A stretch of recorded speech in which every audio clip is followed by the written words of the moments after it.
Selamat datang di channel Nalar Yoga. Halo semuanya.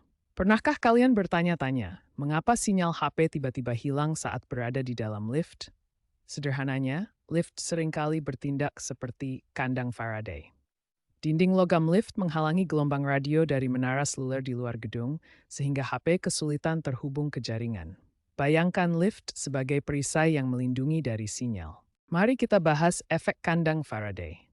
Kandang Faraday adalah ruang yang dikelilingi oleh konduktor listrik, seperti logam. Konduktor ini memblokir medan elektromagnetik eksternal, termasuk sinyal radio yang digunakan ponsel kita.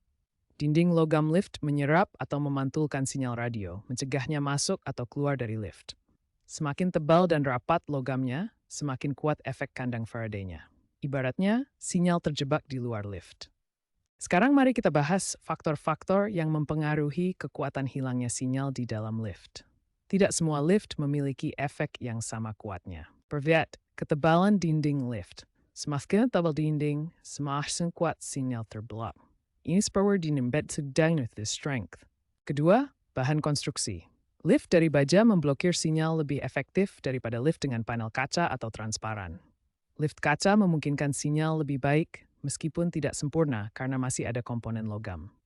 Ketiga, posisi lift di gedung. Jika lift berada jauh dari antena luar atau di bagian dalam gedung, sinyal akan lebih lemah. Lift di lantai atas mungkin lebih terpengaruh jika antena di atap tidak menjangkau dengan baik. Keempat, frekuensi sinyal. Sinyal dengan frekuensi tinggi seperti 5G lebih mudah terblokir daripada frekuensi rendah seperti 3G atau ampere G. Mari lihat grafik ini yang menunjukkan kerugian sinyal berdasarkan frekuensi. Sebagai contoh, dalam pengujian komunikasi di depan gedung, seperti yang terlihat di gambar ini, sinyal dapat dipantulkan atau hilang saat berinteraksi dengan struktur bangunan dan lift. Untungnya, teknologi terus berkembang. Banyak lift modern kini dilengkapi dengan sistem penguat sinyal atau DAS untuk meningkatkan konektivitas. Sistem ini memasang antena kecil di dalam lift untuk memperkuat sinyal yang masuk. Beberapa lift bahkan mengintegrasikan Wi-Fi agar kita tetap terhubung. Mari kita bahas tren masa depan yang sangat menarik. Lift pintar. Bayangkan lift yang selalu terhubung internet saat Anda naik turun, tanpa khawatir sinyal hilang. Masa depan lift ada lift pintar yang terintegrasi dengan jaringan 5G dan Wi-Fi. Ini memungkinkan konektivitas tanpa gangguan, sehingga Anda bisa tetap online di dalam lift. Perusahaan seperti ThyssenKrupp dan Kone telah meluncurkan model lift dengan repeater sinyal built-in. Ini membantu memperkuat sinyal di dalam kabin lift. Teknologi AI juga digunakan untuk memprediksi gangguan sinyal secara real-time.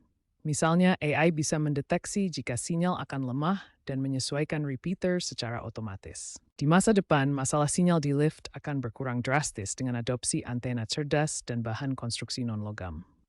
Ini mengurangi efek kandang Faraday yang menyebabkan sinyal hilang. Mari kita lihat beberapa contoh kasus nyata untuk memahami masalah sinyal HP di lift. Bahkan gedung tertinggi di dunia, seperti Burj Khalifa, pernah mengalami masalah ini, meskipun sudah dilengkapi dengan sistem antena terdistribusi. Gangguan masih terjadi, terutama saat lift bergerak cepat. Di Jakarta, pengguna sering melaporkan kehilangan sinyal di lift selama acara besar di pusat perbelanjaan. Studi kasus menunjukkan bahwa lift tanpa sinyal bisa kehilangan koneksi 9% MLSEP per detik. Pertama, Burj Khalifa di Dubai. Meski sudah dilengkapi DAS oleh Nokia sejak 2024, gangguan sinyal tetap terjadi saat lift bergerak cepat, seperti yang dilaporkan dalam investigasi IEEE. Di Jakarta, pengguna melaporkan kehilangan sinyal di lift selama acara besar di pusat perbelanjaan Grand Indonesia Mall. Studi kasus dari Telkom Indonesia menunjukkan bahwa lift tanpa booster kehilangan sinyal hingga 95% pintu tertutup yang bisa menyebabkan panggilan darurat. Contoh memanisme di lift bukan hal teknis, tapi juga adanya voice keselamatan, terutama panggilan darurat. Halo teman-teman, sekarang kita akan bahas solusi praktis yang bisa dilakukan saat sinyal HP hilang di dalam lift. Saat menunggu lift dengan konektivitas yang lebih baik, ada beberapa tips sederhana yang bisa dicoba. Pertama, aktifkan Wi-Fi di ponsel kalian jika tersedia. Beberapa gedung modern menyediakan hotspot Wi-Fi di dalam lift, sehingga kalian bisa tetap terhubung untuk browsing atau panggilan melalui internet. Kedua, pertimbangkan untuk menggunakan aplikasi panggilan darurat alternatif. Aplikasi ini dirancang khusus untuk bekerja melalui Wi-Fi saat terjadi keadaan darurat, sehingga kalian tetap bisa menghubungi bantuan meski sinyal seluler hilang. Meskipun sinyal HP yang hilang di dalam lift masih menjadi masalah umum, perkembangan teknologi menjanjikan konektivitas yang lebih baik di masa depan. Dengan integrasi sistem penguat sinyal, penggunaan bahan konstruksi baru, dan adopsi teknologi 3G dan Wi-Fi, kita akan segera bisa menikmati koneksi yang stabil di dalam lift. Sampai jumpa di video berikutnya. Terima kasih sudah belajar bersama Nalar Yoga. Jangan lupa tekan tombol like dan subscribe, supaya kita bisa terus menjelajah logika dan ilmu bersama.